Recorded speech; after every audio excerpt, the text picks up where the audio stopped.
Good morning সবাইকে। কেমন আছো তোমরা? আশা করছি ভালো আছো, সুস্থ আছো। আমি ও আমার পরিবারের সকলে ভালো আছি। সকালবেলা ঘুম থেকে উঠে ফ্রেশ হয়ে প্রথমেই রান্নাঘরে, আর রান্নাঘরে রাতের কিছুটা বাসন ছিল, সেগুলো রাতে ধুয়ে রাখিনি। তো এখন মাঝে মাঝেই আমার এরকমটাই হচ্ছে, রাতের বাসনগুলো আর ধুয়ে রাখতে পারছি না। তো ঘুম থেকে উঠে ফ্রেশ হয়ে আগে বাসনগুলো ধুয়ে নিচ্ছি। সকালে রান্নাটাও করতে হবে, কারণ ছেলে যাবে খেয়ে, তো ওই কারণেই রান্না আছে, সকালে টিফিন আছে। তো যাই হোক, বাসনগুলো আমার ধুয়ে মেজে নিলাম। আর এই ভিডিওটা হচ্ছে শনিবারের ভিডিও, আর পোস্ট করছি আমি আজকে সোমবার। তো যাই হোক, মোটামুটি আমার এদিকের কাজগুলো সব কমপ্লিট হয়ে গেল। তো রান্না করব যেহেতু, তাই গ্যাসটাও ভালো করে পরিষ্কার করে নিচ্ছি। আর এটা আমার রোজ দিনের কাজ। সকালে রান্না যাই করি না কেন, চাই করি আর ভাত রান্না করি বা রুটি করি, যাই করি না কেন, গ্যাস রাতে একবার পরিষ্কার করে রাখি, আর সকালে রান্না করার আগে আরও একবার পরিষ্কার করে নিই। কারণ ওই যে আরশোলা, টিকটিকিটা অবশ্য আমার রান্নাঘরে পাওয়া যাবে না, কারণ আমার রান্নাঘরে টিকটিকিটা থাকতে পারে না, কিন্তু আরশোলা থাকে। তো সারা রাত তো আরশোলা ঘুরে বেড়ায়, তো ওই কারণেই আমি পরিষ্কার করে নিয়ে তারপরে রান্না করি।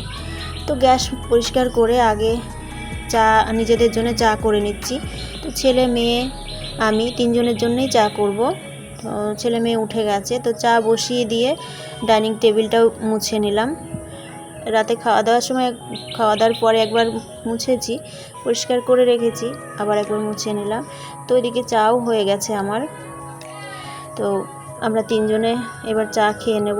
আর আমার হাজব্যান্ড তো সকালবেলা বেরিয়ে যায়, ও বাড়িতে চা খায় না, তা ওই জন্যে ওর জন্য চা করতে হয় না। তো আগে সকালে বাড়ি থেকে খেয়ে বেরোতো, এখন আর বেরোয় না। তো চলো, আরও যেসব কাজগুলো আছে সেগুলো তোমাদের সঙ্গে শেয়ার করি।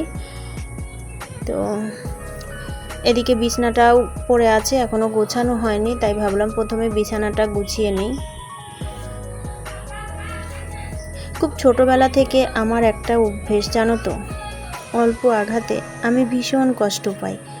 কেউ আমার সাথে খানিকটা খারাপ ব্যবহার করলে আমার ভীষণ খারাপ লাগে, জানো। আবার আমার সাথে কেউ একটু ভালো ব্যবহার করলে আমি ভীষণ খুশিও হয়ে যাই, বন্ধুরা। তো কেউ আমাকে খানিকটা গুরুত্ব দিলে তার প্রতি আমার অনেক অনেক ভালোবাসা বেড়ে যায়। আমি যেমন খুব ছোট্ট কিছুতেই কষ্ট পাই, আবার তেমন খুব ছোট্ট জিনিসে অনেক খুশি হয়ে যায়। তো যাই হোক, তোমাদের সঙ্গে কিছু কথা বলতে বলতে আমার বিছনাটাও কিন্তু গোছানো হয়ে গেল। আর এই রুমটাতে আমার ছেলে ঘুমায়। তো তারপরে দেখো, বিছনা গুছিয়ে এবার ঘর মুছে নিচ্ছি। আর আমার এই কি বলবো, ঘর মোছার এটাকে কি বলে, আমি নামটা ভুলে গেছি। তো এটা ভীষণ জ্বালায়, আর একটা মনে হচ্ছে নতুন নিতে হবে, মানে ঢিল হয়ে গেছে, ঘর মুছতে মুছতে খুলে যায়, তা খুব তাড়াতাড়ি ঘর মোছাটাও হয় না। তো তারপরে দেখো, ঘর মোছার কাজটাও আমার প্রায় কমপ্লিট হয়ে গেছে। আর ঘর ঝাড়ু দেওয়ার সময় আমি পাপোশগুলো একটু রোদে দিয়েছিলাম, তো ঘর মুছে পাপোশগুলো আবার রেখে দিলাম। সাথে ভাবলাম এখনও হাতে অনেকটা সময় আছে দুপুরে রান্না করতে, তো ডাইনিং টেবিলটা একটু গুছিয়ে নিই। ছেলে মেয়ে বলবো কি, এখন আমার একটা পুচকু আছে, মানে আমার মিনির ছোট্ট বিড়ালের বাচ্চাটা, ও সারা দিন এই ড্রেসিং টেবিলের উপর উঠে এই ফুলদানিটা, আর এখানে একটা চিরুনির বাস্কেট থাকে, ও ফেলে দেবে, প্রত্যেকটা সময় ফেলে দেবে। মানে ওর খুব মজা, ওখানে উঠে মানে খেলবে আর সব কিছু পড়ে যায়। তাই এটা আমার আবার একটা এক্সট্রা কাজ। তো ড্রেসিং টেবিলটাও একটু ভালো করে মুছে নিলাম, সাথে মুছে সুন্দরভাবে গুছিয়ে নেব। আর এমনিতেও অনেক দিন ড্রেসিং টেবিলটা হাত দিই না, মুছি না, পরিষ্কারও করি না। তো কি আর বলবো, সময়ের অভাব, সব সময় তো সময় হয় না, তো ওই জন্যই পেরে উঠি না। তো চলো, ড্রেসিং টেবিলটা সুন্দরভাবে গুছিয়ে নিয়েছি। আর এই যে ফুলদানিটা, এটাও বারবার ও হাত দিয়ে ওটাকে ফেলে দেয়। তো যাই হোক, তারপরে কালকের আর আমার সকালের কিছু বাসি জামা কাপড় কালকের দিয়ে আর আজকের দিয়ে ছিল, তো সেটাই আমি কেচে নিচ্ছি।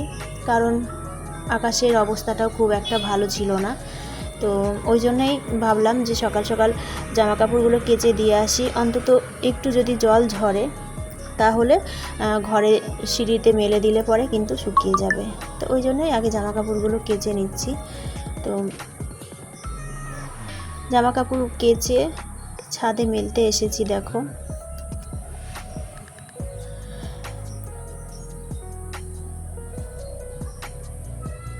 তো আজকে বেশি কিছু কাচার ছিল না, কারণ আগামী দিন বেশ অনেকগুলো জামা কাপড় আমি কেচেছিলাম। তো আজকে বলতে শনিবারের ভিডিও এটা, তো ওই শনিবার দিনের কথাই বলছি। শনিবারে তো বেশি কিছু জামা কাপড় ছিল না, ওই আমার দুটো নাইটি ছিল আর হচ্ছে মেয়ের একটা জামা ছিল আর হাজব্যান্ডের একটা লুঙ্গি ছিল, ব্যাস এই কটাই জিনিস। তো চলো মেলার পর তোমাদের একটু আকাশের অবস্থাটাও দেখিয়ে দেব, যে দেখো আকাশটা কীরকমভাবে মেঘলা ওয়েদার হয়ে আছে। এই বৃষ্টি নামে এরকমটাই মনে হচ্ছে। তবে হ্যাঁ, আমি বৃষ্টি হয়নি, তো বৃষ্টি নামার আগেই কিন্তু আমার জামা কাপড়গুলো শুকিয়ে গিয়েছিল। তো এই যে দেখো আকাশের অবস্থাটা কীরকম। তো তারপরে দেখো আমার ছাদ বাগানে ছোট্ট একটা গোলাপ চারা আছে, এইটাই বেঁচে আছে। হনুমানের হাত থেকে এটাকেই বাঁচাতে পেরেছি। হনুমানের অত্যাচারে গোলাপগুলো একদমই ফুটতে দেয় না, কুড়ি হয় আর অমনি এসে খেয়ে নেয়। তাই এটা একটু ওরা যাতে দেখতে না পায় সেরকম জায়গায় রেখেছি, তাই গাছটাতে অনেকগুলো ফুল ফুটেছে।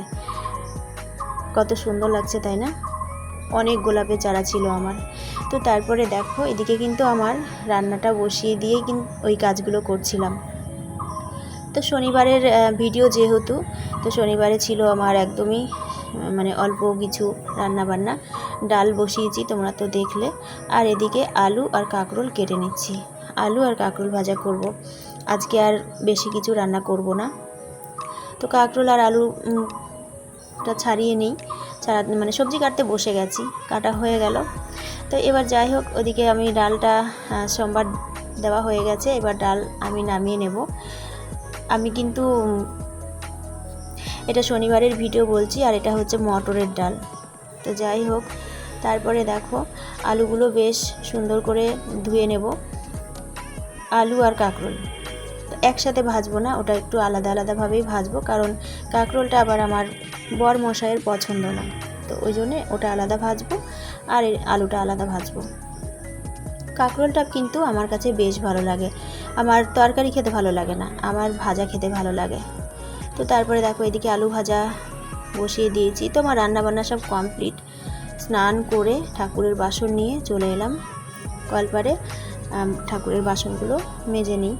আর তার আগে আমার হাজব্যান্ড বাইরের একটা ফুল গাছ আছে আমাদের বাড়ির বাইরে, ভাসুর লাগিয়েছে গাছটা, তো ওই গাছ থেকে বেশ কিছুটা সাদা ফুল তুলে দিয়ে গেছে। আর আমিও একটা গাছ লাগিয়েছি, কিন্তু সেখানে এখন তুলতে যাওয়া যায় না, ভীষণ কাদা হয়ে গেছে, আর ওখানে খুব মশা, আর ওখানে ঢুকলেই গা চুলকায়, মনে হয় শুয়োপোকা হয়েছে গাছে। যাই হোক, ওই কারণেই আমি ওখানে ফুল তুলতে যাই না, আর আমি তো ফুল তুলতে যাই না, ওই ফুল তুলে নিয়ে আসে, কারণ ও আগে স্নান করে যেহেতু, তো ওই কারণে ও ফুল তোলে আর জলটাও ভরে রাখে। তো তারপর আজকে যেহেতু আমি তাড়াতাড়ি করে নিয়েছি, তাই আমিই তুলে নিলাম জলটা। তো দেখো পুজো দেওয়া আমার কমপ্লিট। পুজো দেওয়াটা আমি তোমাদের সঙ্গে শেয়ার করিনি, কারণ পুজো দেওয়াটা শেয়ার করতে গেলে অনেকটা দেরি হয়ে যেত, ওই কারণে। তো তারপরে পুজো দেওয়া কমপ্লিট করে সোজা রান্নাঘরে দুপুরের খাওয়া দাওয়া করব। তো আমার আজকের মতন ভিডিওটা আমি এখানেই শেষ করব, বেশি বড় করলাম না। যদি তোমাদের কোথাও ভালো লেগে থাকে তাহলে কমেন্ট করে জানিও আর একটা লাইক করে দিও।